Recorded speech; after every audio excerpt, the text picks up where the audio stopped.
Here you go. Or 5? I think that's fine. Okay. You see me? Yep. Hi everybody, it's me, Chelsea again. For those of you who haven't been in a video with me, I'm a professor over at BU and I'm a volunteer here at the Phelps. Today we're going to be doing something really exciting, something I've been looking forward to. We're going to be talking about the women of the Phelps. So we're going to be talking both about kind of the women who lived here as part of the family and also the women who lived here who were part of the help or who were the servants. So today what we're going to be doing is we're actually going to be having a conversation between myself and Megan Willis. Megan is a BU graduate. She just got her BA in history in the fall 2019 semester, and she is actually going to be going to the University of Albany for a master's in history where she's going to specialize in museum studies. So she's been a volunteer here for several years now, and this past spring, so 2020, the spring of the pandemic, she diligently carried out some research on this very topic. So she went through and did, we'll talk about what kind of research she did, but what we're going to be doing today is just basically having a conversation about those things.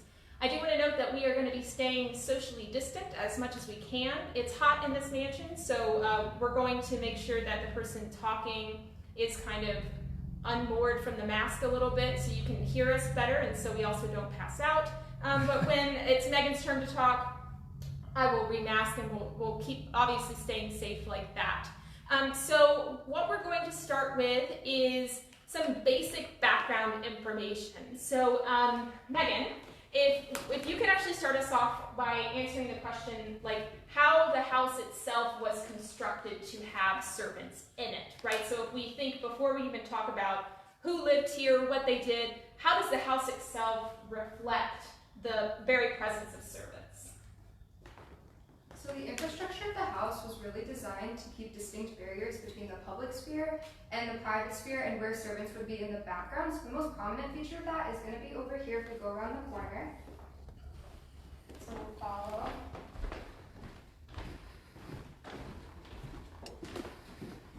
So when people come into the house to do tours, one of the first things people will notice about servants and that indicate that servants lived here are the servants' stairs. So as you can see, these are quite steep and that light is pretty modern, so they would have been very hidden and tucked kind of in this dark back corner. And so those go there and they would connect all floors of the house. So the kitchen was actually in the basement, kind of keeping that hidden from the family and out of their life. And so the cook would be down there, and then there was also some servants' quarters in the basement as well that would be hidden from the family. And so you could come up the servants' stairs to the bottom floor. We're on the second floor, and then there would have been another third floor. So the stairs that connect to what would have been the third floor are right back here. These are all kind of tucked on the back side of the upstairs.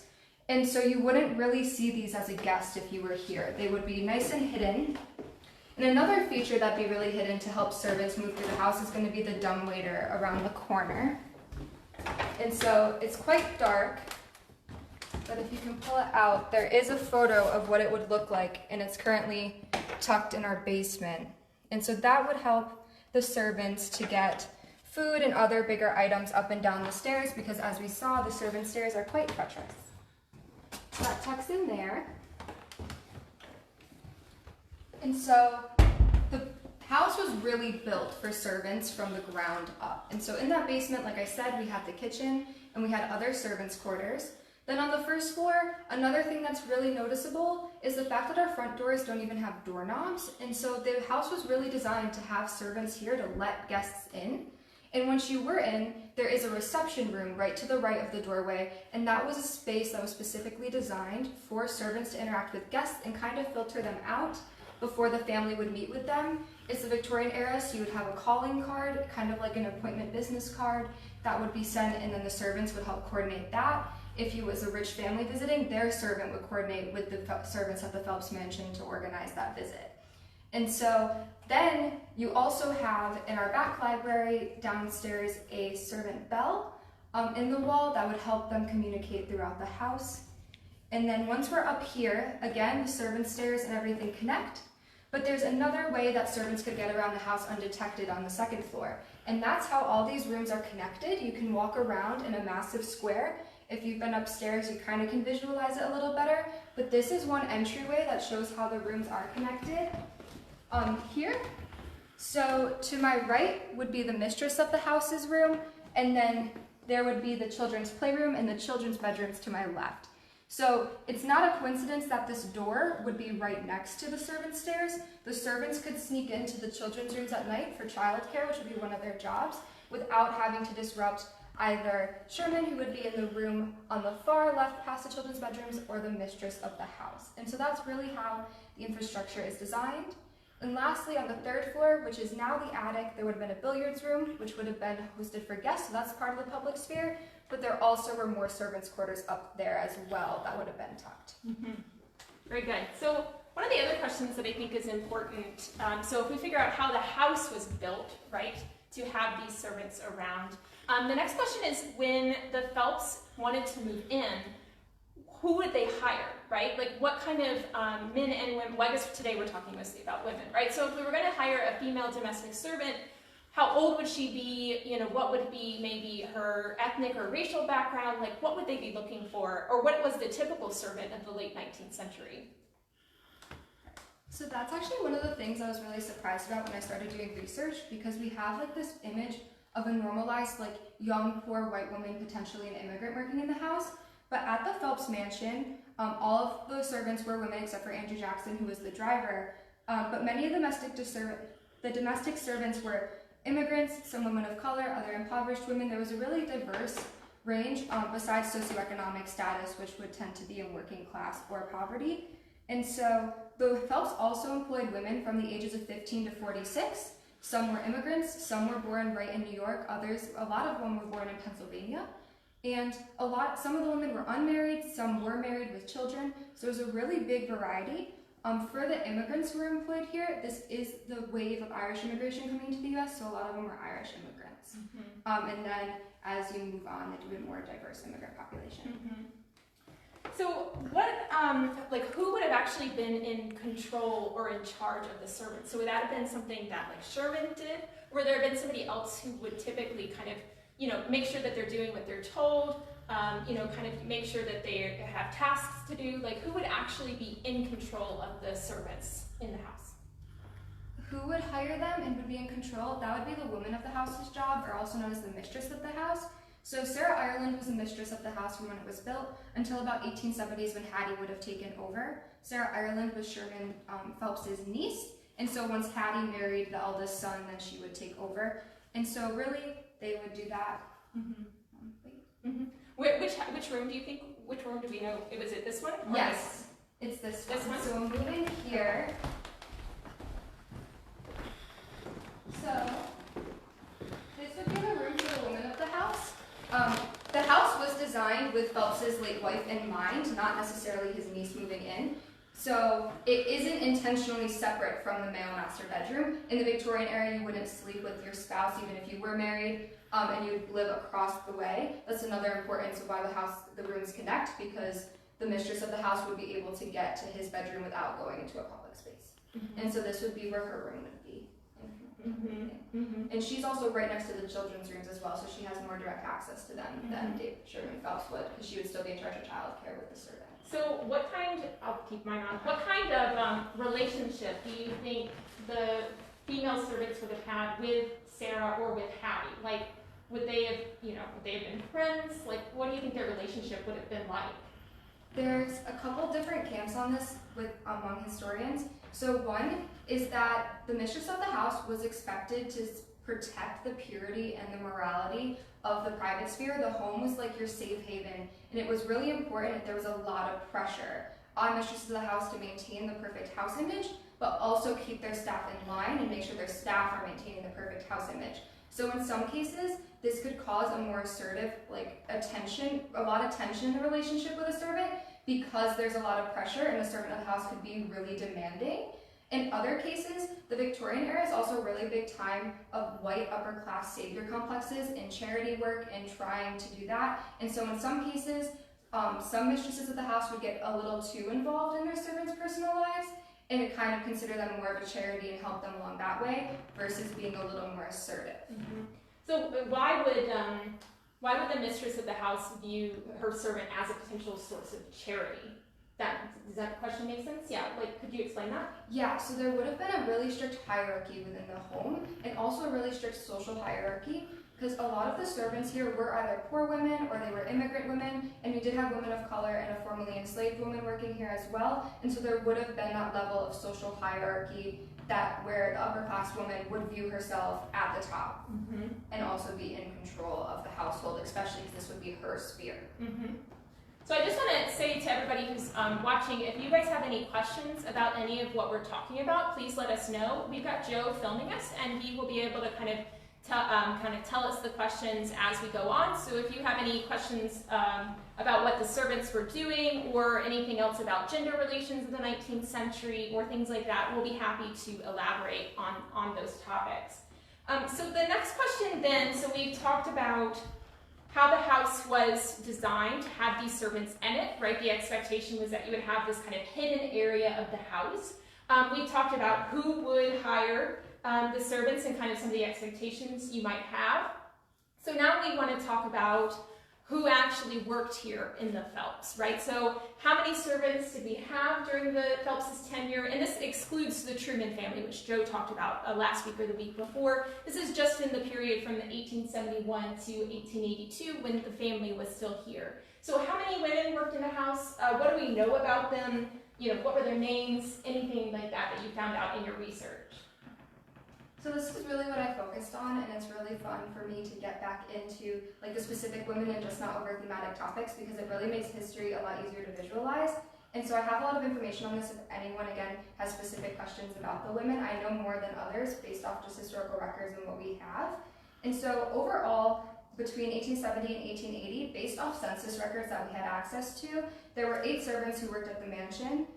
There was a high turnover. So the state censuses were on like 75 or 85, and then the federal censuses would be 1870 and 1880. So between the 1870 and 1875 and 1880 census records, it's completely new staff. The only staff member that stayed around was Andrew Jackson. He worked with the family over a decade. I didn't do as much into him because I was looking more into the women. And so to start, in 1870, the family would have employed Coral M. Leal, and she was a mixed race woman who was born in New York, and Margaret Jordan, who was a white woman born in Pennsylvania. You said Coral Neal was mixed race, you're saying? Yes. How would you know that? So on the census records, it has a list of race, and it indicates, basically, it normally only indicates if you weren't white, because that was normalized at the time. Okay, thank you. Yeah. And so then 1875, we're switching over to a completely different set of staff. You have Katie O'Neill, who was also born in Pennsylvania, and then Ellen, who was listed as an Irish immigrant, and on the census records, it doesn't have her last name, and we barely have any information on her. I believe her name was also in quotes, so it was kind of odd on the census record. And then in 1880, we have Etta Davis, who was a formerly enslaved woman who was born in Virginia, and she worked as the chef for the family, and that was distinct from domestic service. And then alongside Etta, you had Annie and Susie McCoon. So they both worked for the Phelps family. They were both born in New York, and their parents were born in Ireland. I couldn't find any records that indicated their exact relationship, but considering time and place and the fact that their parents were born in the same place, they were most likely either sisters or even cousins, and they both would have been here at the time. And so that's the specific women. So a lot of them, I think you said in your research, so we have, how many of them were actually from Ireland?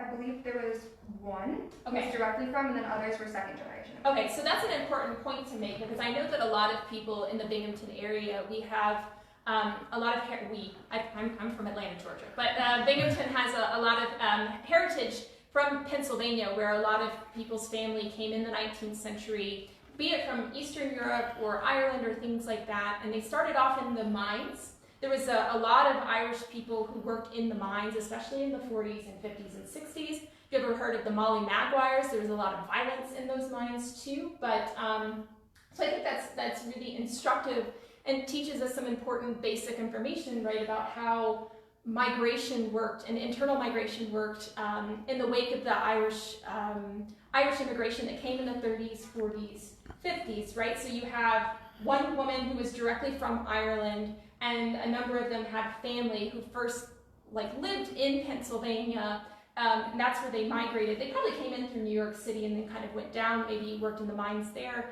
and then ultimately moved up here. So it probably would have been maybe a little bit of a social climb, perhaps, right, to be a domestic servant. Did you do any research into that? Like what kind of social mobility, like domestic servitude, would actually provide these women? I didn't look into it specifically, but while looking at the women, for some of the women, their families came up, and their whole entire family worked in domestic service. In addition, Margaret Jordan, she had a daughter, Mary Jordan, and the daughter would have been about 3 or 5, so young, when she worked at the Phelps Mansion. And so her daughter was actually in a boarding house with another Irish family who were from Ireland, with a couple other kids of domestic servants locally. And her daughter, I was able to trace them further because it was a lot easier to find the mother-daughter relationship throughout census records, and they stayed together. So her daughter, at the age of 28, was still unmarried and worked in domestic service still. And so the direct relationship with that, but she also was raised in domestic service, so I'm not sure if that would be a specific example or if you could generalize with a lot of domestic servants. Yeah, I'm asking this too because I think I remember some part of your research where you talked about how being a domestic servant was actually slightly more privileged than working elsewhere, right? So we had, I mean, they would have come here in the 60s and 70s. So the Binghamton is starting to industrialize, but this isn't the time of the cigar factories yet. We don't have that kind of more mass industrialization, but you would either work in a, like, I don't know, you would do a lot of different things. Maybe you do laundry work or something like that. But I think you mentioned that domestic servants had more savings. Is that right? Could you speak to that? Or yeah? Yes. So a lot of historians talk about, I'm dropping my notes. That's okay. How because domestic servants were able to live in the houses, they were one of the few occupations of the working class that were able to save money, especially the Irish women that worked there. So one historian said that it was Irish workers from New York City were able to send $20 million alone back to their families from the famine. And so a lot of the money wasn't necessarily circulating in the economy, but it was going back if you were an immigrant. But yeah, so you were able to have social mobility because your living expenses were mainly covered by the family you worked for, and you could just have a savings account. And it was also, I think it was over 1/3 of the savings accounts created during this period were from domestic servants. Wow. And so there was some data from banks as well. And so it sounds like the relationship between the mistress of the house or the owners of the house, like this mansion, and their domestic servants would have kind of a weirdly intimate relationship. Could you speak to that as well? I guess it's kind of weird to think that somebody else would do your laundry. Like today, that kind of makes me feel kind of weird if I go home and my mother-in-law does my laundry. I don't need to do my laundry, or that happened when I went to Russia too. My host mother would do my laundry, and I'm like, that feels very intimate. So would you speak a little bit to that too? Yeah. So the basic tasks of domestic servants were really intimate. They were welcomed into the private sphere, and with that did come the other edge of they were held to a really high standard when they were in this private sphere. And so that would also add to tensions between the mistress and the servants. So some of the tasks besides laundry would be that your servants could be raising your children for you. Your servants would be serving all your meals, potentially helping you get dressed and bathe. The Phelps Mansion, because Sherman David Phelps invested and founded the Binghamton Gaslight Company, actually would have had the running water and electricity way before other houses, so they wouldn't necessarily be drawing your baths and pumping your water for you, or keeping up your fires because there was electric heat and all of that. And so that was one level of intimacy taken out, but that was mainly labor-intensive intimacy because of modern utilities. And another thing that a lot of people don't necessarily realize specifically regarding women and gender is my research is on menstruation, and so part of the laundry would be menstrual rags, and that's incredibly intimate. So there are a lot of layers in there where that private boundary was breached with servants, and they would be into your private home life, in a way that we don't understand necessarily today. Yeah. Have you ever shown them the Chamberpot that we have on your tours? No, I don't think so. Huh? No, I don't think so. Let's take a look at the Chamberpot, because that's not something that they would have used here, but that would have been something that servants would have done. We do have a Chamberpot. Yeah, it was donated to. Wasn't it owned? Which family was it owned by, Joe? I'm not certain. It may have come from the wrong family, but I've heard that it was the wrong family. yeah.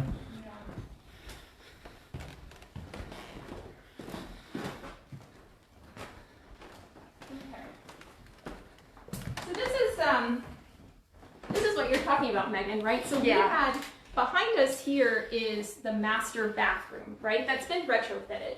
But there would have been a toilet there. We know that. It would have been the toilet with the tank really high. We use gravity to flush it and things like that.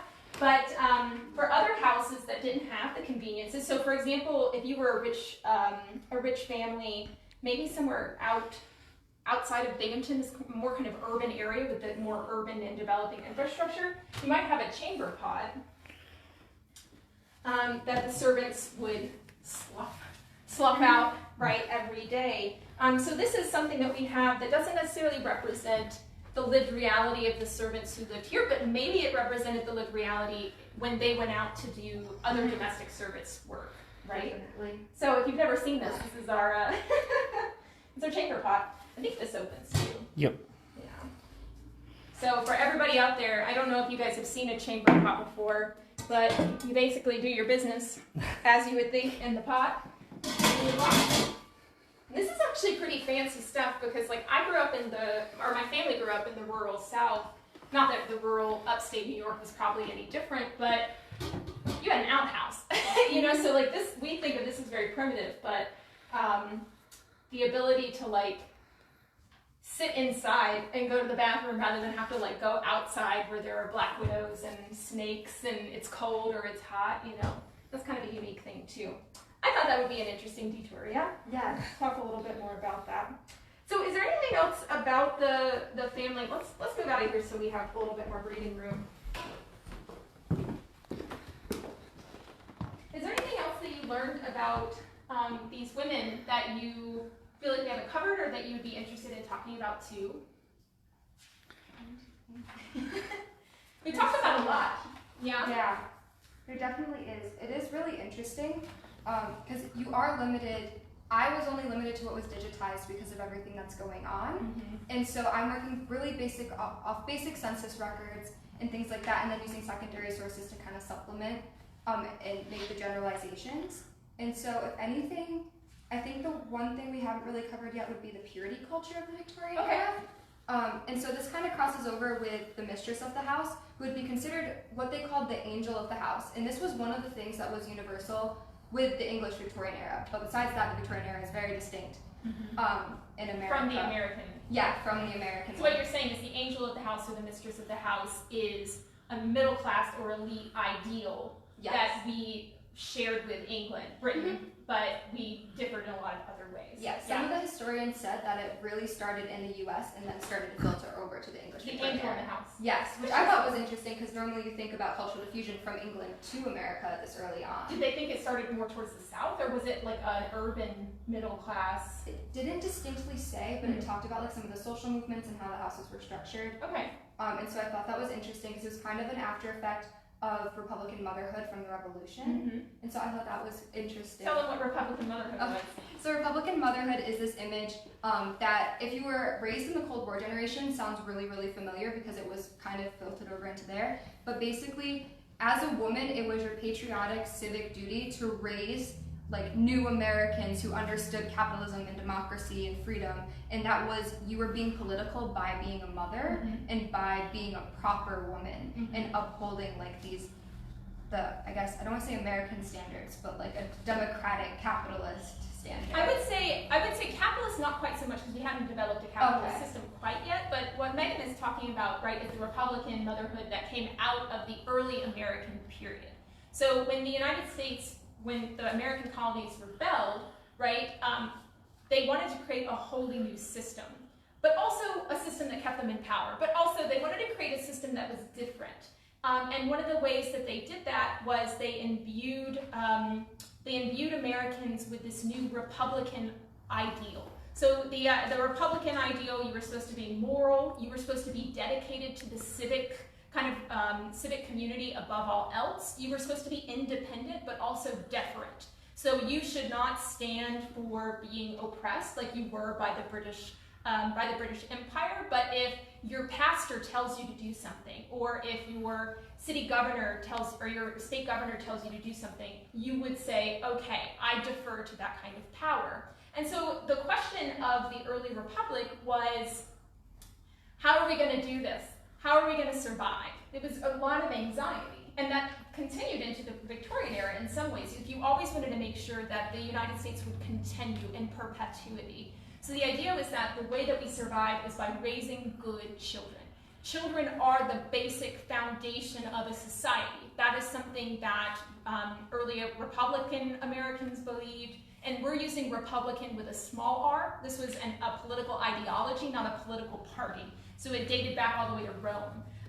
But the idea was that you needed good children to survive. So what Megan is talking about, very, very rightly so, is that women of that period, although they couldn't vote in almost any state, New Jersey gave women the right to vote for 31 years and then took it away, but in other states, women didn't have the right to vote, so they wanted to be political participants in the early American experiment, and so what they did was that they raised good children. That was the kind of prescriptive literature, was that you raise good children, you help secure the nation. So that's what she's talking about, because you're right, the same idea came in the Cold War period, that women increasingly were expected to be stay-at-home mothers so that you could inculcate good values to defeat communism. Very, very similar ideas, right? I kind of you're took good. over there. You're totally good. Yeah. But so yeah, Republican motherhood is important. So this ties, you're saying this ties into the angel in the household kind of separate spheres ideology of this period. Okay, yeah. So keep the going. same standards of morality and this idea of morality being a specifically female civic duty to stay away from like this corrupt masculine public sphere, which would be business, politics.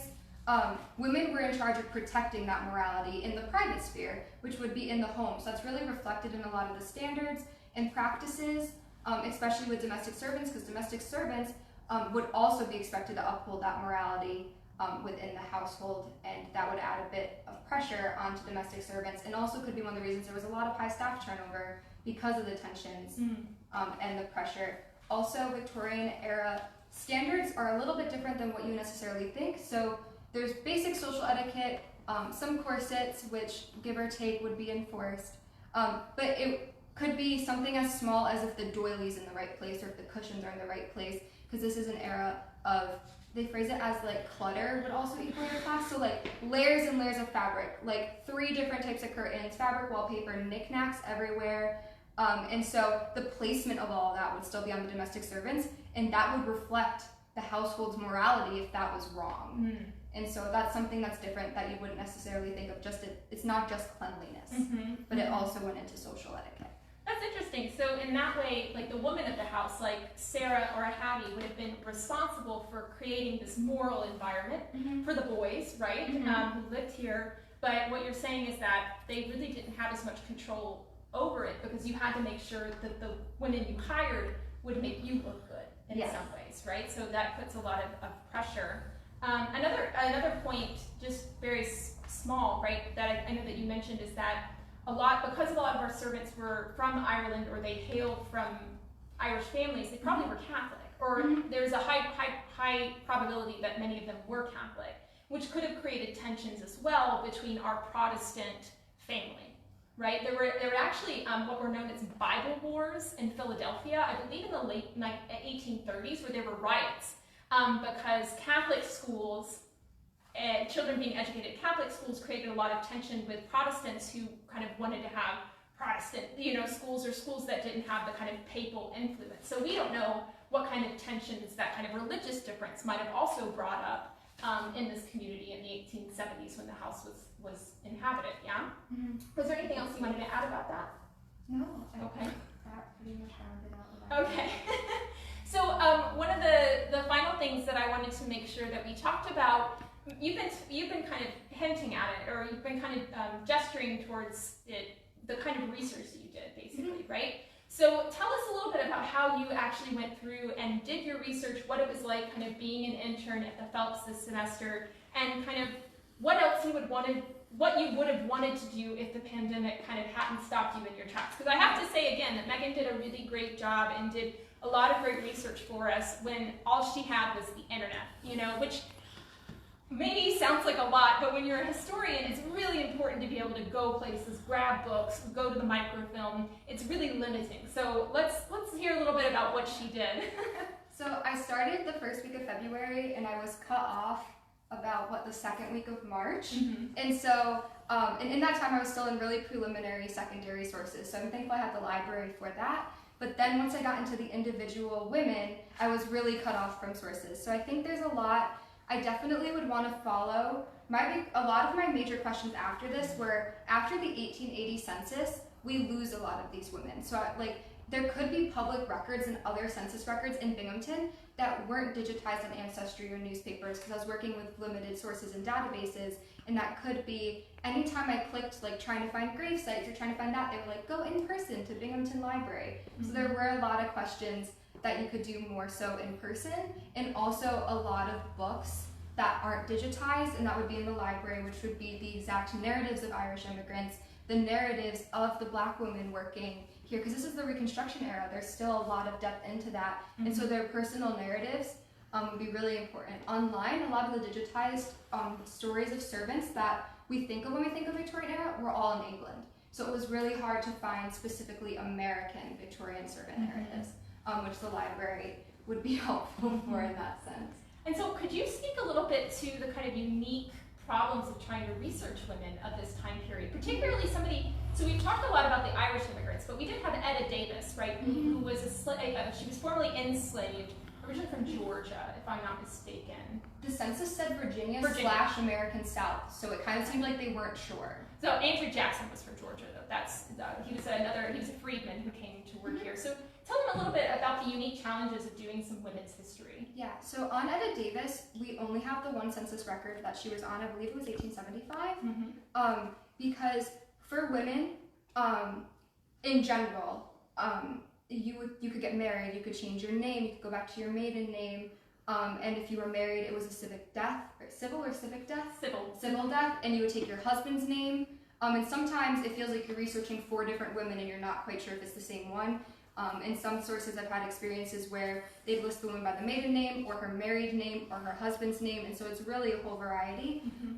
And also, with Etta Davis being formerly enslaved, you have the systematic separation of families within American chattel slavery, and so she didn't know where her parents were born. You couldn't trace that lineage back specifically, and also, it just said Virginia or American South because there was a lot of migration within her family, and for her in particular, and so it's really hard to trace through.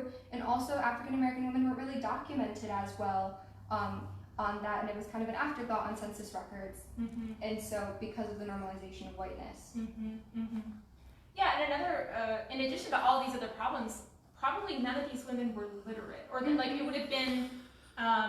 The level of literacy probably would have been less than the family for which they worked, right? So that becomes another challenge too, because there are some women that for example, I do research elsewhere for suffragists. I'm contributing to an online biography of suffragists, but a lot of suffragists who made a name for themselves were more wealthy, or at least of the middle class. They were educated. Some of them had gone to college. So I have this paper trail of things that they published, or notes about them in the newspaper. And for women like this, you're not going to get a domestic servant talked about in a newspaper unless she's been murdered, something has happened to her. It's not, their marriages aren't going to be published in the newspaper in the same ways. So there's this kind of silence about women from a specific class as well that makes it very difficult. Yeah? Definitely, and what confirms that too is when I was doing research on the McCoon sisters, the only time that any of the domestic servants were listed in the newspaper was because her brother stole something, and she was listed as bailing him out, and that was the only reference out of 8 women of being in the newspapers, versus say our generation where your graduation's in the newspaper or something like that, let alone even historical context. Yeah. And that's an interesting kind of research question, because I know, for example, in the Civil War, one of the ways that historians have started to get at the lower working class who were less literate or didn't leave diaries is they will go and look at the military discipline records, because sometimes that's the only place you get testimonies, or the record, the oral record of these people. So, and not to say that our domestic servants were criminals and that they would have ended up in the police records, but that might be a place we could go to look for more working class voices, because the state would have taken those voices and put them into criminal reports or trials or something like that.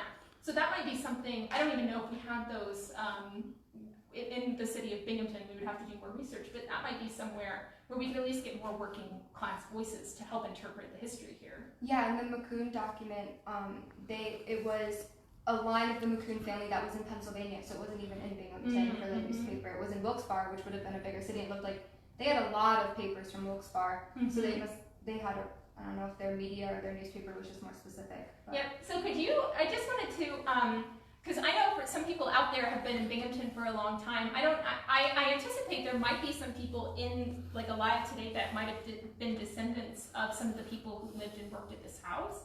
So could you just say their last names again, just so people out there listening could hear them? So I know you had McCune, right? Yeah. And then we have Jordan. Jordan, okay. Leal, how do you spell that? Leal. Leal, okay. And then O'Neill. Okay. Davis. And is that everyone? Yes, because McCoon was two of them. Because you had the sisters. And then for McCoon, it is important to note too, when I was doing research, there was a Susie McCoon in the Binghamton area working in domestic service with the same exact birthdays, and instead of being spelled M-C-K-U-N-E, it was M-C-K-E-O-N. And so I'm not sure if I'm butchering the pronunciation on that, because it was spelled a couple different ways, but it was all the same information. Yeah. All right, very good. Are there any questions out there, Joe? No, none yet. Just okay. People saying where they're watching from. Forest City, Pennsylvania. A couple from North Carolina. Oh, great. Local, Port Dickinson. And just some comments that we always have the best live cast. Thanks, Tony. Thanks, Tony.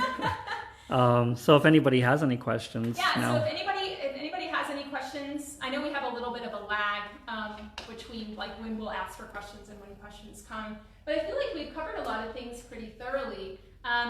We definitely have a lot to continue exploring at the Phelps Mansion. There's a rich history here to talk about, not only the women who worked at the house. We've got Andrew Jackson, who's a former enslaved person, right, who ended up coming here after the American Civil War. You know, we have the history of childhood we could talk about, what was it like for those two young boys to live in this house? What were the expectations of them? What kind of careers could they have had if they hadn't have died so young? You know, there's just a lot of great and rich resources that we have here at the Phelps. So I just wanted to say thank you to Megan for the great research that she did for us. And if anybody out there is interested in doing a history internship, or if they know somebody who's at BU or somewhere else where they might be able to get more faculty support and things like that to do an internship here, please share our name with those people. We're hopefully going to be developing more internship opportunities to do some research here. We've got a lot of projects that we could definitely do,